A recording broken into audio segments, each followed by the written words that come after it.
In American Psycho, the protagonist Patrick Bateman is a wealthy 27-year-old man who was a Wall Street investment banker. With his wealth, he held many superficial relationships and was very peculiar about his belongings and body.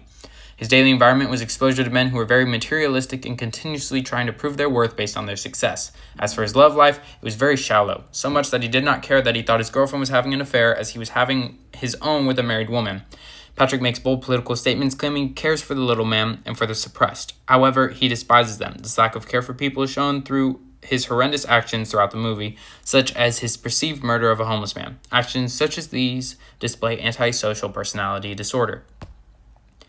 This disorder is categorized by an individual having a long-term pattern of disregard for others. Bateman displays this with not only his disregard, but lack of remorse for others as well. Bateman perceives himself stabbing and killing a homeless man who Bateman first offered help to.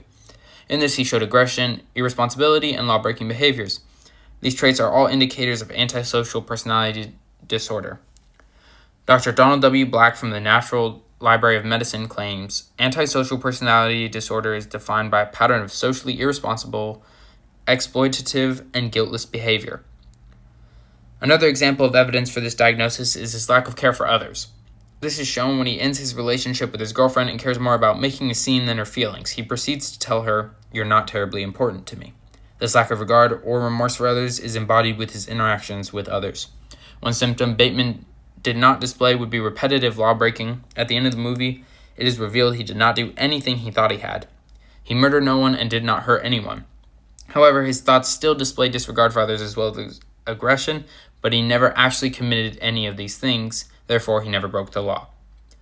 He also never displayed any signs of pyromania, which according to the DSM is deliberate and purposeful fire setting on more than one occasion. Patrick Bateman's environment could have influenced his condition, as his work consisted of jealous and selfish people with fake friendships. This could have caused him to distance himself from others even further to the point of despising other people.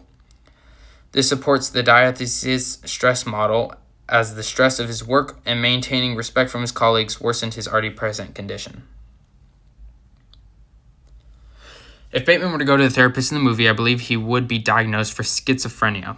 This would be because of his intense drawings of killing people in brutal ways, as well as the way he seems to shift between personalities.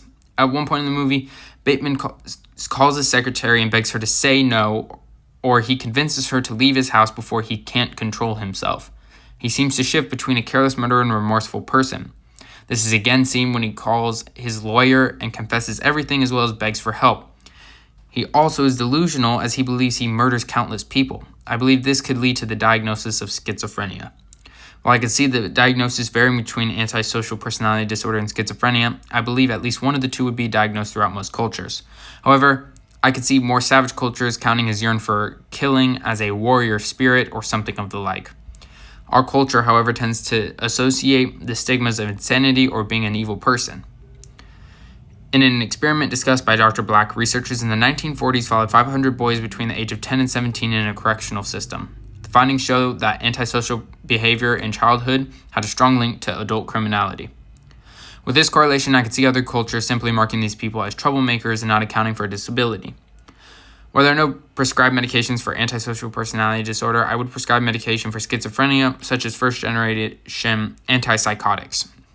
Therapeutically, I would also recommend Patrick Bateman took his money earned from Wall Street and start anew. I would recommend a change in occupation, such as becoming a day trader, which would allow him to get away from shallow people he had to be surrounded by continuously. I would also recommend he stops having an affair with a married woman, and when ready to form a meaningful relationship with someone.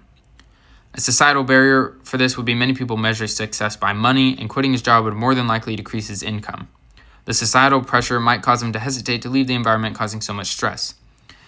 The empirical paper written by Alan E. Kazin includes that high-strength intervention is acceptable treatment for children. While Bateman was an adult, the treatment could still be used in order to remove him from a stressful environment.